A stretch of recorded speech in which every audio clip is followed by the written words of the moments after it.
नमस्कार, मैं जयशंकर झा आप सभी को अपने यूट्यूब चैनल पे स्वागत करता हूं। आज मैं रिकंस्टिट्यूशन ऑफ पार्टनरशिप चैप्टर का यह 5वां वीडियो लेकर आया हूं। इससे पहले जितने भी वीडियो अपलोड किए गए हैं वो आप डिस्क्रिप्शन में मैं लिंक दे दिया हूं, वहां जाके देख सकते हैं। और अलग से प्लेलिस्ट भी बना दिया गया है 12th क्लास के लिए, तो आप वहां से जाके देख सकते हैं। यह इस चैप्टर से 5वां वीडियो है। इससे पहले के जितने भी 4 वीडियो अपलोड किए गए हैं पहले वो देख लें। स्टेप बाय स्टेप बताया गया है, कोई भी कन्फ्यूजन आपको नहीं रहेगा इस चैप्टर से जुड़े।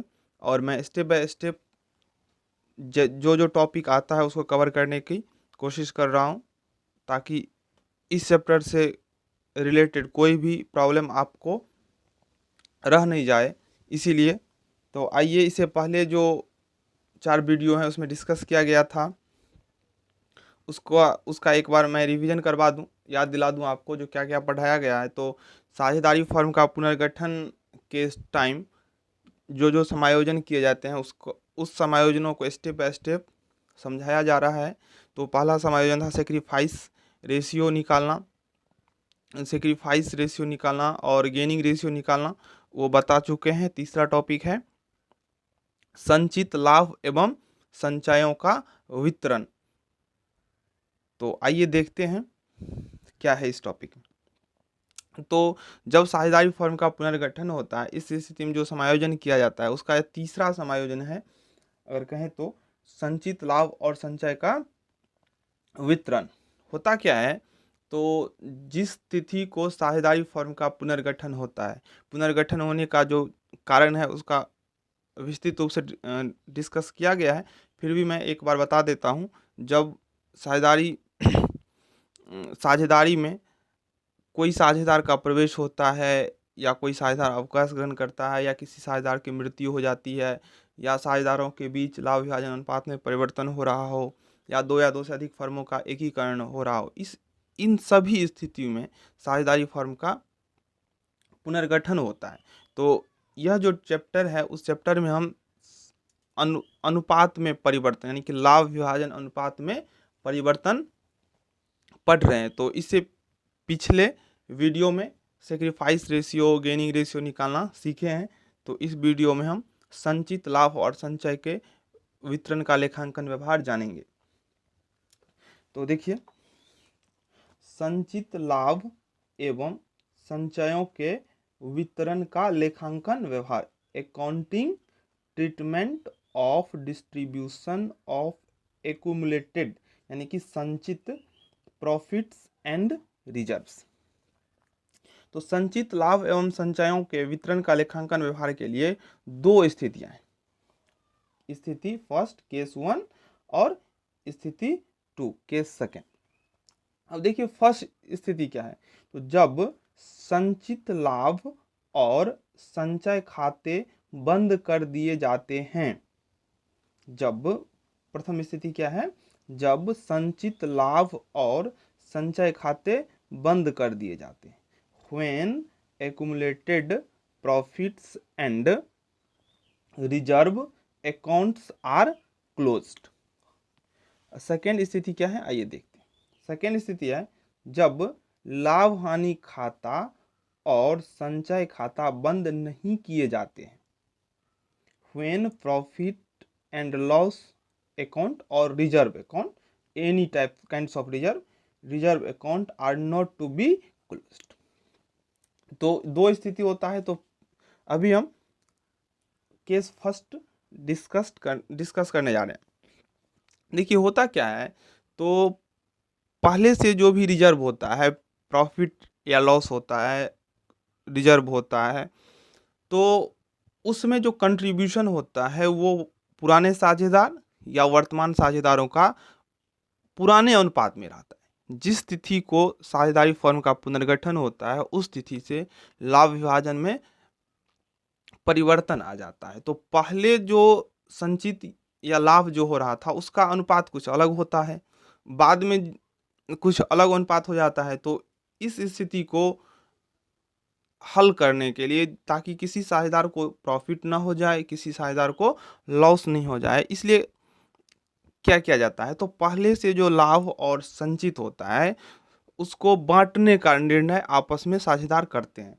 तो दो कंडीशन है इसको, इस प्रॉब्लम को सॉल्व करने का। पहला तो है जो लाभानी या कोई भी रिजर्व जो पहले से जमा है उसको आपस में पुराने साझेदार के द्वारा पुराने अनुपात में बांट लिया जाता है, यानी कि वो लोग जिस अनुपात में जमा किए हैं उसी अनुपात में उसको आपस में बांट लेते हैं, और जिस दिन से साझेदारी फर्म का पुनर्गठन होता है उस दिन से नया लाभ विभाजन अनुपात में लाभ होता है या कोई जमा होता है, तो फिर आगे से उस न्यू रेशियो में बांटा जाता है। लेकिन पिछला यानी कि जिस तिथि को साझेदारी फर्म का पुनर्गठन होता है उस तिथि से पहले जो भी प्रॉफिट हो या लॉस हो या एनी काइंड्स ऑफ रिजर्व हो, उसको साझेदार या तो आपस में बांट लेंगे पुराने अनुपात में, या नहीं बांटेंगे, उस अकाउंट को क्लोज नहीं करना चाहेंगे, तो उसके लिए भी है एडजस्टमेंट करके उसे क्षतिपूर्ति कर लिया जाता है। तो अभी हम केस फर्स्ट देखेंगे। तो इन परिस्थितियों में निम्नलिखित जनरल प्रविष्टियां की जाती हैं। पहला प्रविष्टि होता है संचित लाभों के लिए, यानी कि फॉर एक्यूमुलेटेड प्रॉफिट्स, यानी कि जो प्रॉफिट्स होते हैं उसको क्या किया जाता है तो जो संचित लाभ होता है उसे उस लाभ को पुराने साझेदार के द्वारा पुराने अनुपात में बांट लिया जाता है। जब साझेदारों ने यह निर्णय लेता है कि जो संचित लाभ है या जो रिजर्व है उसे उस खाता को क्या करना है, बंद कर देना, यानी कि उस खाता को बंद करके फिर से नया खाता खोलना है। इस स्थिति में जो भी पुराना जमा होता है उसको पुराने साझेदार के द्वारा पुराने अनुपात में बांट लिया जाता है। यह स्थिति फर्स्ट में हुआ, यानी कि जब संचित लाभ और संचय खाता बंद कर दिए जाते हैं, यानी कि पार्टनर एग्री होते हैं जो नहीं इस खाते को बंद करके नया खाता खोलेंगे, तो इस स्थिति में निम्नलिखित जनरल प्रविष्टि की जाती है। पहला है संचित लाभों के लिए, तो profit and loss account DR to partners capital और current account. Profit and loss account DR to partners capital और करेंट अकाउंट। देखिए यहाँ पे लिख दिया पार्टनर्स कैपिटल और करेंट अकाउंट, लेकिन एंट्री में या तो पार्टनर्स कैपिटल होगा या तो पार्टनर्स करेंट अकाउंट होगा, लेकिन हम यहाँ पे कैपिटल और करेंट दोनों लिख दिए। हम जानते हैं कि लेखांकन में पढ़े थे जो पूंजी दो प्रकार का होता है, एक होता है फ्लक्चुएटिंग और एक होता है फिक्स। तो फ्लक्चुएटिंग के दशा में सारा लेन देन एक ही कैपिटल अकाउंट के थ्रू होता है, और अगर फिक्स्ड होता है तो कैपिटल और करेंट अकाउंट दोनों बनता है। यानी कि फिक्स्ड के दशा में सभी ट्रांजैक्शन करेंट अकाउंट के थ्रू होता है और फ्लक्चुएटिंग में सभी ट्रांजैक्शन कैपिटल अकाउंट के थ्रू होता है। अगर पूंजी अस्थायी होगा तो पार्टनर्स करेंट अकाउंट लिखेंगे, अगर पूंजी अस्थायी होगा तो पार्टनर्स कैपिटल अकाउंट लिखेंगे। एंट्री करते वक्त पार्टनर्स कैपिटल या पार्टनर्स करेंट अकाउंट ही लिखेंगे, लेकिन यहाँ पे हम जर्नल एंट्री बता रहे हैं इसीलिए करेंट और कैपिटल दोनों का उल्लेख यहाँ पे कर दी। तो प्रॉफिट एंड लॉस, ये प्रॉफिट एंड लॉस जो डेबिट किया है ना, ये प्रॉफिट है, ये क्या है, प्रॉफिट है, यानी कि credit balance, credit balance PL का क्रेडिट बैलेंस प्रॉफिट होता है, उसके लिए एंट्री होता है profit and loss account DR to partners capital और करेंट अकाउंट। इसका विंग हो जाएगा profit transfer to partners capital account और करेंट अकाउंट।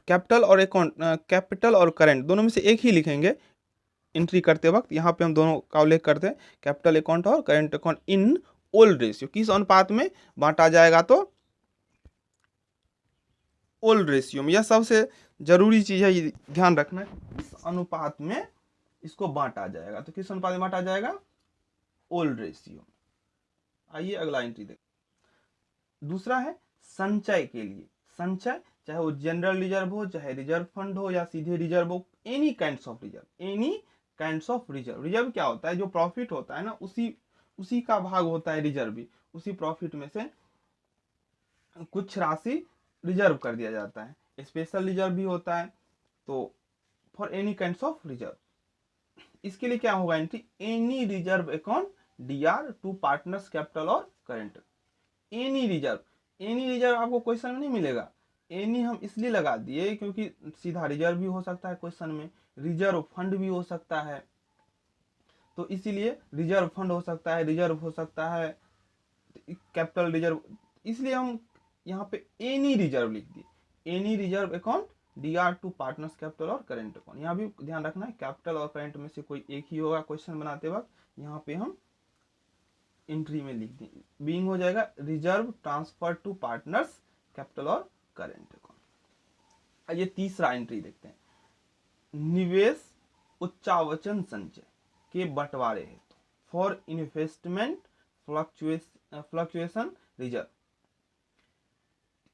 इसके लिए एंट्री क्या होगा, तो investment fluctuation reserve account debit to partners capital और current account, investment fluctuation reserve account DR to partners capital और current account being balance of investment fluctuating reserve transfer to partners capital और current account in old ratio. यहाँ ध्यान रखने वाली बात है, note देख लेते हैं, नोट निवेश यानी कि इन्वेस्टमेंट के पुस्तक मूल्य तथा बाजार मूल्य के अंतर की राशि को, यानी कि बुक वैल्यू और मार्केट वैल्यू, इन्वेस्टमेंट का जो बुक वैल्यू होगा और मार्केट वैल्यू होगा, यानी कि पुस्तकीय मूल्य और बाजार मूल्य के अंतर की राशि को इन्वेस्टमेंट फ्लक्चुएटिंग रिजर्व में से घटाने के पश्चात, यानी कि बुक वैल्यू और मार्केट वैल्यू में जो डिफरेंस आएगा उस डिफरेंस को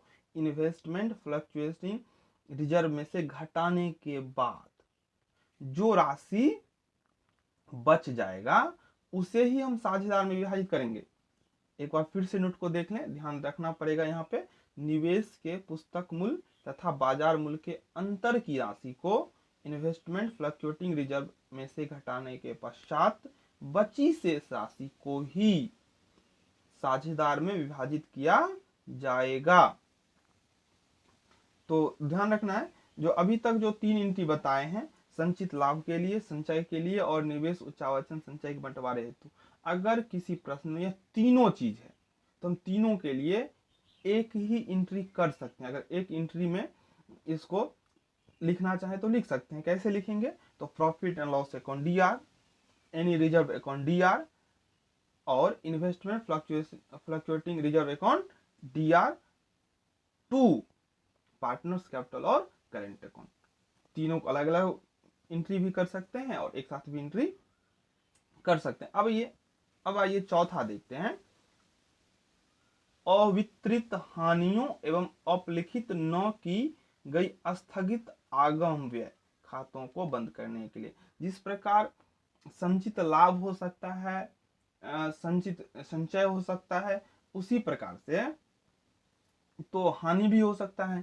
तो अगर पार्टनर प्रॉफिट को बांटेंगे तो निश्चित रूप से वो लॉस को भी बांटेंगे। तो लॉस को बांटने के लिए क्या एंट्री की जाती है उसके लिए एंट्री हो जाता है, अगर प्रॉफिट था तो पार्टनर्स क्रेडिट होता था, अब पार्टनर्स डेबिट हो जाएगा, यानी कि पार्टनर्स कैपिटल और current account D R, partners capital और करेंट अकाउंट डीआर। सेम बात यहां भी लागू होगा, कैपिटल और करेंट में से कोई एक ही लिखेंगे, पार्टनर्स कैपिटल और current account DR to profit and loss account, profit and loss account, यानी कि डेबिट बैलेंस। अगर डेबिट बैलेंस है इसका मतलब है वो लॉस है, debit balance of PL. Debit balance of PL क्या होता है, लॉस होता है। तो इसके लिए हम एंट्री करेंगे पार्टनर्स कैपिटल और current account DR to profit and loss account to deferred revenue expenditure account, यानी कि यही हुआ स्थगित आगम व्यय। एक बार मैं फिर से एंट्री को दोहरा देता हूं, पार्टनर्स कैपिटल और current account DR to profit and loss account to deferred revenue expenditure account. तो केस 1 से रिलेटेड जितने भी एंट्री था मैंने यहाँ पे डिस्कस कर दिया, इसको भी ओल्ड रेशियो में ही बांटना है। और केस 2 और इससे जुड़े प्रैक्टिकल प्रॉब्लम्स मैं नेक्स्ट वीडियो में लेकर आऊँगा। मैं नहीं चाहता हूँ कि वीडियो लंबा हो ताकि आप लोगों को देखने और समझने में परेशानी हो, थोड़ा भी आप इरिटेट ना हो, इसीलिए वीडियो को बिना स्किप किए, बिना आगे फॉरवर्ड किए, स्टेप बाय स्टेप देखें, समझें। अगर कहीं से कोई भी डाउट होता है, आपको कोई भी प्रॉब्लम होता है, तो आप कमेंट सेक्शन में जाके बता सकते हैं। नहीं तो मैं डिस्क्रिप्शन में मैं अपना व्हाट्सअप नंबर दे दिया हूँ, आप वहाँ जाके पर्सनली मैसेज कर सकते हैं, मैं वहाँ भी आपको सॉल्यूशन दे दूंगा। अगर आप हमारे टेलीग्राम ग्रुप से जुड़ना चाहते हैं तो उसका भी लिंक डिस्क्रिप्शन में दिया हुआ है, वहाँ आप उसमें जुड़ सकते हैं।